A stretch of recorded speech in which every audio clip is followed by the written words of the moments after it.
To South Sudan now, where fresh fighting between government and opposition forces has erupted in several towns. The United Nations says clashes between the Sudan People's Liberation Army and opposition groups have taken place in Raga in the west of the country, Waat in the east, and Wunkur and Tonga towns in northern Upper Nile state. A senior UN official has called for restraint and the protection of civilians. Moustapha Soumare, special representative of the UN Secretary General for South Sudan, says the warring parties must once and for all silence their guns, return to dialogue, reconcile their differences and bring the peace South Sudanese people want and deserve. The escalation of violence follows fighting near the border with Uganda that forced thousands to flee last week, as well as recent unrest in Waat, which displaced many civilians and claimed the lives of at least 3 aid workers. Let's get you more reaction on that story now. I'm joined live from New York by our correspondent Liling Tan. Liling, renewed fighting is spreading in South Sudan. Has the UN been briefed and how concerned is the organization?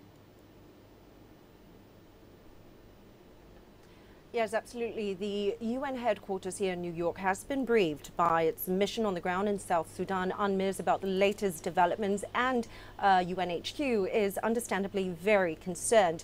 Now, for months now, we've heard warnings from UN officials and diplomats about the threat of genocide being committed in this civil war if it worsens, and at least one ambassador here from the UK, Matthew Rycroft, has described the situation as a tribal genocide.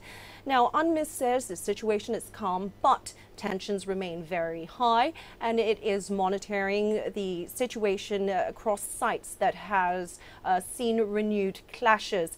And the deputy envoy, the UN's deputy envoy, Moustapha Soumare, as you said, has also urged warring parties to exercise restraint amidst this escalation. Liling, is there a sense that the UN is getting frustrated with South Sudan's rival sides?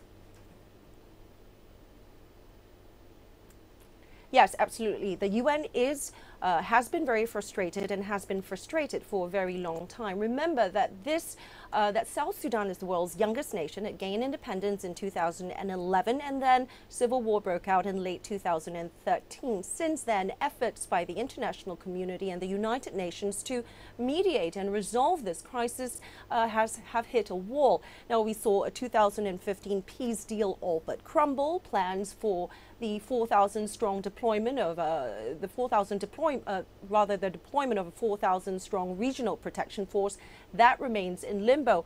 And while there have been considerations to impose sanctions and an arms embargo on South Sudan, not every nation on the Security Council is in favor of that, for fear that this could provoke the capital and the government and make the situation much worse. So from the UN's point of view, options here are quite limited.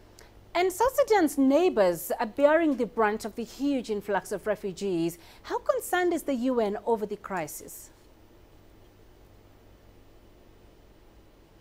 It's of deep concern here. Now, the UN Refugee Agency has described the refugee crisis in South Sudan as the world's fastest growing one, and since December 2013, when civil war broke out, more than 1.5 million people have been displaced, fleeing the borders to the 6 surrounding countries: the Central African Republic, the Democratic Republic of Congo, Ethiopia, Kenya, Sudan, and Uganda. And the UN has said that the situation has been made so much more dire by the looming threat of the food crisis in the region caused by the drought, and already parts of former unity state in South Sudan is already witnessing famine. So the UN has appealed for $1.6 million in aid relief for this year, but only 27% of that has been met. So that's a great concern as well. But even as the UN urges the international community to cough up cash to help in humanitarian relief, the acknowledgement here is that a solution, a long-lasting solution, must be a political one, and it continues to press for that. All right, Liling Tan, thank you very much for joining us.